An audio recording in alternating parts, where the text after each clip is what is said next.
dans le cadre de la déclinaison opérationnelle de sa mission telle que cela lui a été conféré par la loi numéro 2020-09 du 23 avril 2020,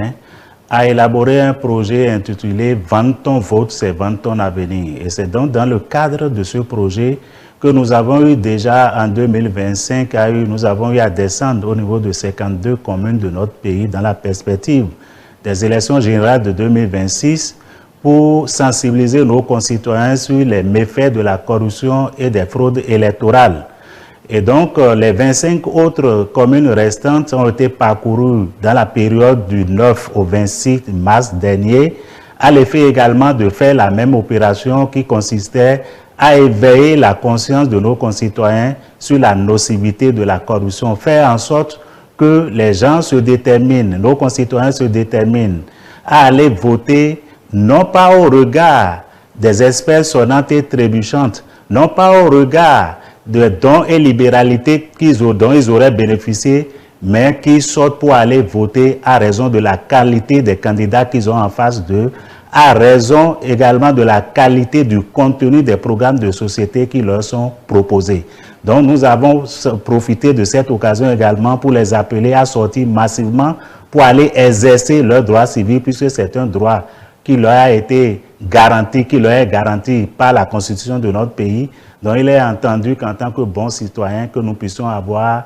à exercer ce droit-là le dimanche 12 avril 2026. Donc nous les avons appelés à faire en sorte qu'aucun d'eux ne se retrouve au travers de la loi, puisque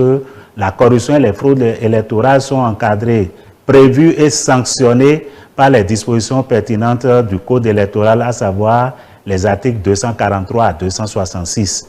Donc il y a des peines d'emprisonnement, il y a des peines également de déchéance même de droit de vote, il y a des peines de dommages et intérêts également qui sont infligées. Donc nous avons appelé leur attention là-dessus à l'effet de faire en sorte que le scrutin se déroule normalement en toute transparence et dans la paix dans nos différentes localités. Donc voilà un peu ce qui a été fait sur le terrain. Au vu du déroulement de la campagne, nous pouvons nous satisfaire au niveau du Haut Commissariat à la prévention de la corruption de ce que notre message a été entendu, puisque vous avez écouté sur les différents forats, sur un certain nombre de réseaux sociaux, un acteur qui se plaignait de ce que l'argent ne sortait pas, on ne payait pas les frais de déplacement aux populations. Toutes sortes de choses que nous on avait décriées sur le terrain, que nous avions dit, par rapport auxquelles nous avons sensibilisé les populations, et nous sommes heureux de constater qu'aujourd'hui, que la question, la place de l'argent est totalement réduite dans les processus électoraux dans notre pays.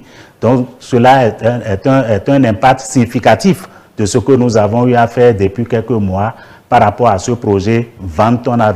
ton vote, c'est vendre ton avenir ». Donc je crois que nous pouvons, au niveau du Haut Commissariat, nous réjouir de ce que le message a été entendu, non seulement par les acteurs au niveau central, les acteurs politiques au niveau central, mais que cela également a été entendu par les populations qui ne s'attendent plus à recevoir quelque chose des acteurs politiques avant d'aller voter. Donc nous sommes convaincus que les gens, le dimanche 12 avril prochain, que nos concitoyens sortiront massivement pour aller voter, tenant compte de la qualité des candidats qu'ils ont en face d'eux, tenant compte du contenu des programmes de société qui ont été largement popularisés au travers des différentes interventions des représentants de chaque candidat durant plusieurs semaines. Donc nous restons convaincus que cela a eu un impact significatif et que nous aurons vraiment une élection vraiment crédible, nous aurons une élection vraiment pacifique et transparente dans notre pays. Nous voulons justement profiter de votre tribune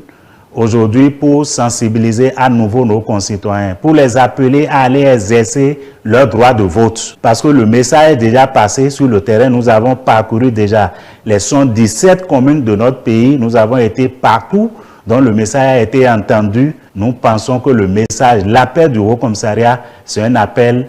aux concitoyens de sortir, que les citoyens de notre pays sortent, les citoyens électeurs, bien sûr, ceux qui sont en âge de voter, sortent massivement le dimanche 12 avril 2026 pour aller voter, voter le candidat de leur choix, voter dans la transparence, voter dans la paix pour qu'au soir du 12 avril, l'image du Bénin en sorte vraiment grandie.